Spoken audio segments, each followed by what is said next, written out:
আমিও চিন্তা ভাবনা করতেছি ম্যাডাম কিভাবে পারলো আমার মতো একটা পিচ্চি ছেলেকে বিয়ে করতে।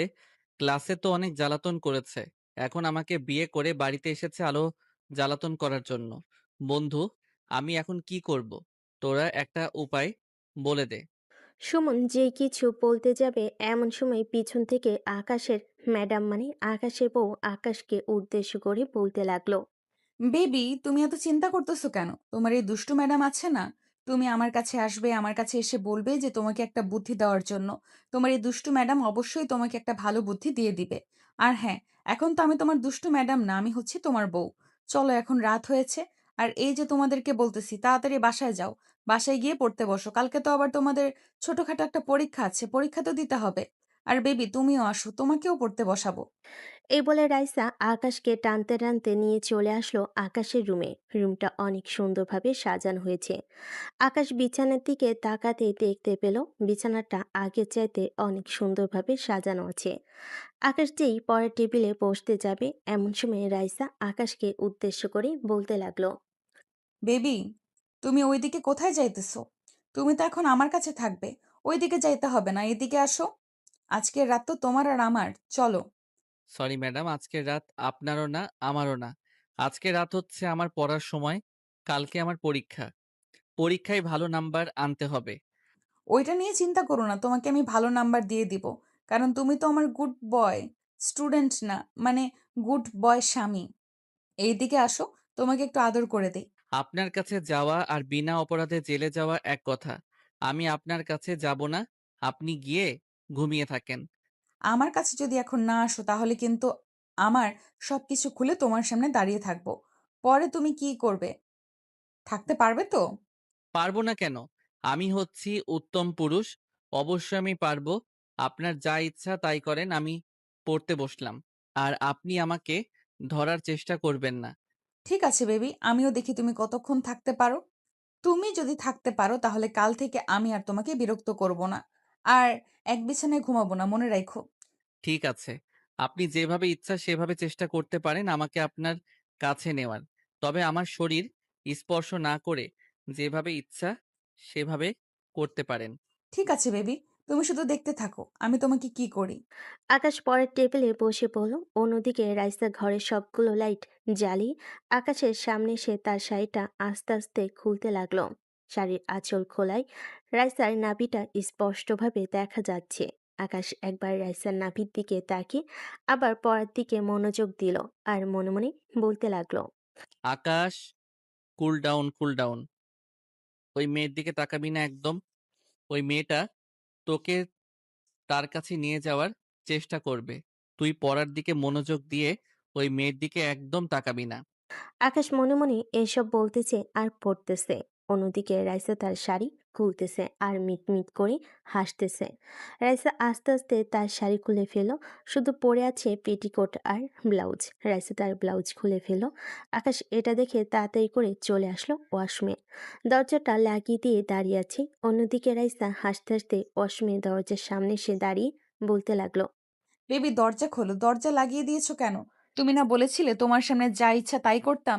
তাহলে তুমি এখন দরজা লাগিয়ে বসে আছো কেন ওয়াশরুমে? দরজা খোলো, আমিও তোমাকে দেখাতে চাই সবকিছু। তুমি তো জানো তোমার এই দুষ্টু ম্যাডাম তোমার সাথে কি কি করতে পারে। দরজা খোলো বেবি। ম্যাডাম, আপনার লজ্জা নেই? বেশরমের মতো এরকম করতেছেন কেন? বিছানা রেডি করা আছে, আপনি গিয়ে চুপচাপ ঘুমান আর আমাকেও পড়ার দিকে মনোযোগ দিতে দেন। পড়ার দিকে তো মনোযোগ দিতে দিব। আগে আমাকে আদর করো, এরপরে যত ইচ্ছা তত করতে পারবে।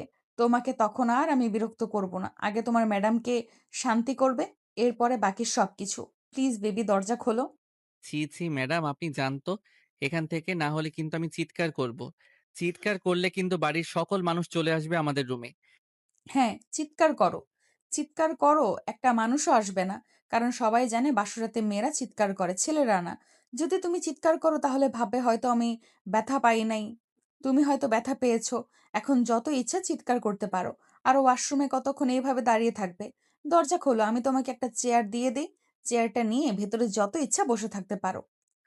আকাশ দরজা খুলে না চুপচাপ দাঁড়িয়ে রইল। অন্যদিকে রাইসা বিছানায় এসে বসে পড়ল। ফোনটা হাতে নিতেই দেখতে পেল তার বান্ধবী মেসেজ দিয়েছে। চলেন দেখে আসি কি মেসেজ দিয়েছে। কি রে রাইসা, তোর পিচ্চি জামাই তোকে আদর করতেছে নাকি? আদর করলে আমাদেরকেও 2-4টা পিক পাঠাস। আমরা তো আর এখনো বিয়ে করি নাই। আমরা না হয় দেখে মনকে শান্তি দেব। কুত্তি, কালকে তোকে সামনে পাই, এরপরে ২-৪টা পিক দেখাবো তোকে। এমন মার মারবো, সারা জীবন মনে রাখবি। ক্লাস 9 এ একবার চড় মেরেছিলাম, মনে আছে? ১০ দিন তুই স্কুলে আসিস নাই। জ্বর চলে আইছিল। ওইটা যদি মনে থাকে তাহলে আর কখনো এসব বলবি না। আর আমার পিচ্চি জামাই এখন আমার ভয়ে ওয়াশরুমে ঢুকে বসে আছে।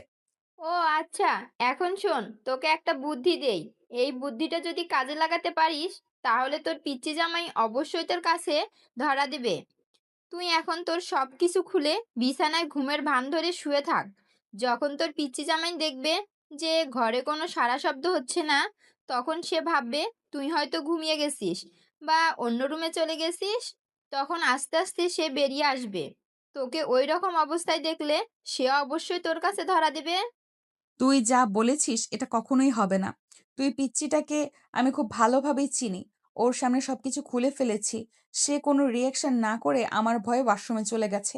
তার মানে খুব বোঝাই যায় যে সে আমাকে ঐরকম অবস্থায় দেখলে কোনো কিছুই করবে না।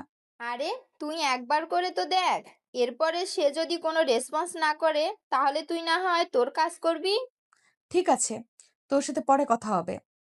এই বলে রাইসা তার ফোনটা বিছানার বালিশের নিচে রেখে তার সবকিছু খুলে বিছানায় ঘুমে ভান করে শুয়ে রইল। এভাবে 1 ঘন্টা শুয়ে থাকার পর কখন যে রাইসা ঘুমিয়ে গেছে খেয়াল নেই। অন্যদিকে আকাশ 1 ঘন্টা দাঁড়িয়ে থাকার কারণে তার পা ব্যথা হয়ে গেছে। ঘর ভিতর থেকে কোনো শব্দ আসতেছে না। আকাশ আস্তে করে ওয়াশরুমের দরজা খুলে রুমের ভিতরে তাকাতে দেখতে পেল রাইসা ঘুমিয়ে গেছে। এটা দেখে আকাশ মনে মনে বলতে লাগলো, এই মেয়েটা ঘুমিয়ে গেছে নাকি ঘুমের ভান ধরে এইভাবে শুয়ে আছে? নিশ্চয়ই ঘুমের ভান ধরে এভাবে শুয়ে আছে। এই মেয়ের জালে ফাঁসা যাবে না। এই মেয়ে যা ইচ্ছা তাই করতে পারে। কিছুক্ষণ এইভাবে তাকিয়ে দেখি। যদি চোখ খোলা দেখতে পাই তাহলে বুঝবো যে সে ঘুমায় নাই, আমার জন্য অপেক্ষা করতেছে। আকাশ এইভাবে চুপচাপ দাঁড়িয়ে রইল বেশ কিছুক্ষণ। যখন দেখলো রাইসা নড়াচড়া করতেছে না, তার চোখ নড়াচড়া করছে না, তখন আকাশ বুঝে ফেললো রাইসা ঘুমিয়ে গেছে। এটা দেখে আকাশ চলে আসলো তার পড়ার টেবিলে। পড়তে পড়তে কখন যে পড়ার টেবিলে মাথা রেখে ঘুমিয়ে গেছে খেয়াল নেই। ফজরের আজানের শব্দে ঘুম ভাঙলো রাইসার। রাইসা তাড়াতাড়ি করে উঠে তার ড্রেস পরে নিল। ড্রেস পরে পড়ার টেবিলের দিকে তাকাতেই দেখতে পেল আকাশ ঘুমাচ্ছে। এটা দেখে রাইসা কিছুটা রেগে মনে মনে বলতে লাগলো, এই ছেলেটার মনে কোনো রংঢং নেই। আমি যে এইভাবে শুয়েছিলাম, সে হয়তো আমার দিকে ভালো করে তাকায়ও নাই। আজকে কিছু করব না। রাত হোক, রাতে আবার ধরবো এই পিচ্চিটাকে। এ বলে রাইসা ফ্রেশ হয়ে নিচে চলে আসলো। নিচে আসতে রাইসার শাশুড়ি মা মানে আকাশের আম্মু বলতে লাগলো, কি ব্যাপার রাইসা, তুমি একা চলে আসলে যে? আকাশ কোথায়? সে আসে নাই? আজকে তো তার পরীক্ষা আছে। হ্যাঁ আম্মু, আজকে পরীক্ষা আছে। সে আসতেছে। মাত্র ঘুম থেকে উঠেছে। ফ্রেশ হয়ে এরপরে আসবে। ও আচ্ছা, বসো তুমি সোফায়। আমি তোমার জন্য চা নিয়ে আসতেছি। আমার জন্য চা নিয়ে আসতে হবে না। আমি চা বানিয়ে আনতেছি সবার জন্য। আপনারা বসেন। রাইসা চলে গেল রান্নাঘরে। বেশ কিছুক্ষণের মধ্যে সবার জন্য চা বানিয়ে নিয়ে চলে আসলো। সবাই চা খেয়ে প্রশংসা করলো রাইসার। অন্যদিকে আকাশ ঘুম থেকে উঠে ফ্রেশ হয়ে নিচে আসতে দেখতে পেল সবাই চা খাচ্ছে। আকাশ সোফায় বসতে রাইসা আকাশকে চা দিতে দিতে বলতে লাগলো, পিচ্চি, এখন তো কোনো কিছুই করব না। রাত হোক, এরপরে আবার তোমাকে ধরবো। আজকে রাতে আর পার পাবে না তুমি। এসব বলতেছে রাইসা। এমন সময় আকাশের ফোনটা বেজে উঠল। তাকিয়ে দেখে তার বন্ধু কল দিয়েছে। কলটা রিসিভ করতেই ওপাশ থেকে সুমন বলতে লাগলো, কি রে আকাশ, রাত কেমন কাটলো? ভাবি আদর করতে দিয়েছে তো তোকে, নাকি আদর করতে দেয় নাই? স্কুলে এসে কথা বলবো, এখন ফোন রাখ। সবাই সামনে আছে। এই বলে আকাশ কলটা কেটে দিয়ে খাওয়া দাওয়া করে চলে আসলো তার রুমে। ব্যাগ রেডি করতেছে। এমন সময় রাইসা তার রুমে আসলো। দরজাটা লাগিয়ে দিয়ে আকাশের সামনে এসে আকাশকে উদ্দেশ্য করে বলতে লাগলো, কি রে, তোর সমস্যা কি? আমি যে ওইরকম ভাবে শুয়েছিলাম, তুই আমাকে কোনো কিছু করলি না কেন? আপনি আমার ম্যাডাম। আপনার সাথে যদি ঐরকম কিছু করি তাহলে তো আমার পাপ হবে।